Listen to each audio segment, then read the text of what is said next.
Hello, good morning আমার প্রিয় এবং সম্মানীয় শ্রোতা ভাইরা। আশা করছি আপনারা সবাই ভালো আছেন, আপনাদের ফার্মের মুরগিও ভালো আছে। তো আজকে ভিডিওটি আমি ফার্মের বাইরে থেকে কেন দেখাচ্ছি আপনারা ভাবছেন হয়তো। দেখানোর কারণ এটাই, আপনাদের আজকে ফার্মের পর্দার সিস্টেমটা কেমন তাই দেখাবো। বন্ধুরা, আমার ফার্মিং সলিউশন চ্যানেলে আপনাদের স্বাগত জানাই। যারা এই চ্যানেলে নতুন তারা চ্যানেলটি অবশ্যই সাবস্ক্রাইব করে নেবেন, আর যারা পুরাতন লাইক কমেন্ট শেয়ার করবেন। তো বন্ধুরা, ভিডিওটি শুরু করা যাক। বর্ষাকাল যেহেতু বর্ষা হয়, চট ফেলতে হয়, তুলতে হয়। তো আপনাদের বলবো পর্দাটা কেমনভাবে ফেলে রাখবেন যাতে তুলতে না হয়। এই যে দেখছেন আমার নিচের পর্দা তোলা আছে, হাওয়া বাতাসটা বাড়ে যাবে, আর উপরে চটটা এরকমভাবে হেলানো আছে। এই দেখুন এরকমভাবে হেলানো আছে। ঝাপটা কিন্তু ওপর এখানে পড়ে আটকে যায়, ভেতরে ঢুকবে না বৃষ্টি ঝাপটাটা। এরকমভাবে চটটা হেলিয়ে বেঁধে রাখবেন টান করে, তাহলে কী হবে, রোদটাও ঢুকবে না, বৃষ্টি ঝাপটাও ঢুকবে না, কিন্তু ভেতরে হাওয়া বাতাসটা বাড়ে যাবে। দেখুন এদিকে যাওয়া আছে এরকমভাবে, চারিদিকে চট দেওয়া আছে, তাহলে কী হবে, ঝাপটা ঢুকবে না, কিন্তু ভেতরে গ্যাসটাও বাড়ে যাবে। আর সেই সঙ্গে বন্ধুরা, আমি তালপাতা সব কাটতে পারিনি। তালপাতা কিন্তু খুব ভালো ছাউনির কাজ করে। আপনি প্লাস্টিক রোদ পড়লে প্লাস্টিক গরম হয়ে যায়, গরমে হাওলি ঢোকে। যদি আপনারা তালপাতা কেটে জাঁকে দিয়ে সমান করে, সেই তালপাতা যদি ডান্ডি বড় রাখতে হবে, এরকম দেখাচ্ছি, এরকম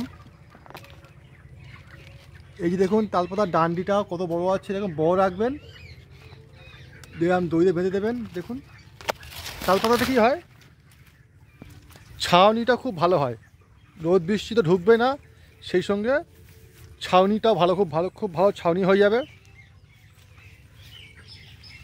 আমরা যেমন গাছের ছাওয়ায় বসি কেমন ঠান্ডা, আর প্লাস্টিকের নিচে যদি ছাউনি বসি কেমন, ঠিক সেরকমই তালপাতা দিলে ছাউনিটা খুব ভালো হয়।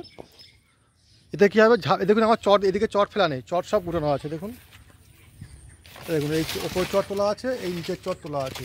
তালপাতাতে রোদের ছাউনিটা খুব ভালো হয়, ঠান্ডা ভাব থাকে ভেতরে, পাখি একদম জড়ো হয় না, পাখি চারদিকে ছড়িয়ে থাকে। আমি তালপাতাটা একদিকে খুব ভালো করে দিয়েছি, আরও কাটা হয়নি, কাটবো, কেটে সব দিকে তালপাতাটা ভালো করে দিয়ে দেবো। আর সেই সঙ্গে দেখুন এখানে একটা গাছ, এটা একটা মাখন শিম গাছ, চালের উপর তুলে দিয়েছি। এই পুরো চালটা ছেয়ে যাবে, উপর চালটা খড় দেওয়া আছে, ছাউনিও থাকবে। আর উপরে দেখুন আমার স্প্রিঙ্কেল ঝর্নার ব্যবস্থা করা আছে, এটা মোটরের জল ঝর্নার মতন ছড়াবে করা আছে। তো আপনারা এইসব ম্যানেজমেন্টগুলো যদি ফার্মে করতে পারেন, তাহলে কিন্তু হিট স্ট্রোকে মোটারিটা কম হবে। দেখুন দেখতে পাচ্ছেন। আর এক পারে দেখাচ্ছি আপনাদের, আমি পুরো তালপাতা ছাউনি করা আছে, যেমন তালপাতা ছাউনি করে নেবেন তাহলে খুব ভালো হবে। দেখুন চালে কুমড়ো গাছ তুল দিয়েছি, তো চাল ছেয়ে গেছে, দেখতে পাচ্ছেন। খড় দেওয়া আছে, আবার কুমড়ো গাছ দিয়েছি, চাল ছেয়ে যাবে, রোদটা বেশি লাগবে না, চাল ছাউনি হবে। দেখুন এপারেও চালের ওপরে একটা ঝিঙে গাছ তুলে দিয়েছি, চাল পুরো ছেয়ে গেছে। এদিকে তুরুল গাছ দিয়েছি, তুরুল গাছটাও ছেয়ে গেছে।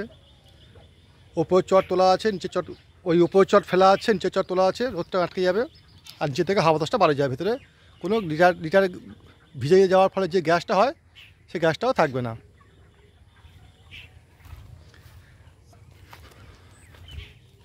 আর এইদিকে দেখুন বন্ধুরা, আমরা আর একদিকে গাছপালা আছে, গাছের ছাউনিও খুব ভালো ছাউনি। আপনার ফার্মে যেরকম চারিপাশে গাছ লাগিয়ে দেবেন, যাতে ফার্মটা ঠান্ডা থাকে। বিশেষ করে যেখানে ট্যাঙ্ক করবেন, ট্যাঙ্কটা তো অবশ্যই ছাউনির মধ্যে রাখতে হবে। এই দেখুন এই দিকটা আমার কত ছাওয়া, দেখুন কোনো রোদ নেই। ট্যাঙ্কিটা ওপরে আমি ছাউনি তালপাতা দিয়ে ছাউনি করেছি, সন্না গাছ আছে, এদিকে পেয়ারা গাছ আছে, ছাউনি করা আছে, যাতে ট্যাঙ্কিতে কোনোভাবে রোদ না পড়ে। এই জলটা পাখি খাবে, তো পাখি কিন্তু জল গরম হয়ে গেলে খেতে চাইবে না, খেলেও স্টোক মোটামুটি হবে গরমের সময়। সেই কারণে ট্যাঙ্কিটা ছাউনি করে, উপর ছাউনি করা আছে আমরা এই তালপাতা দিয়ে, আর চারদিকে গাছপালা আছে। এখানে দেখুন ট্যাঙ্কিটার ছাউনি আছে, কোনো রোদ পড়ে না।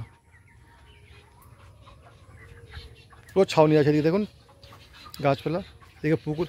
তো বন্ধুরা, আশা করছি আপনারা বুঝতে পারলেন যে পর্দা সিস্টেম কেমন করতে হবে আর ট্যাঙ্কিটাও কেমন ছাউনির মধ্যে রাখতে হবে। চালে তো অবশ্যই খড় দেবেন। এটা আমার নেট দেওয়া আছে শিয়াল ঢোকে বলে। তো বন্ধুরা, আজকে ভিডিওটি এই পর্যন্ত। যদি ভিডিওটি ভালো লেগে থাকে অবশ্যই লাইক কমেন্ট শেয়ার করে দেবেন। ধন্যবাদ বন্ধুরা।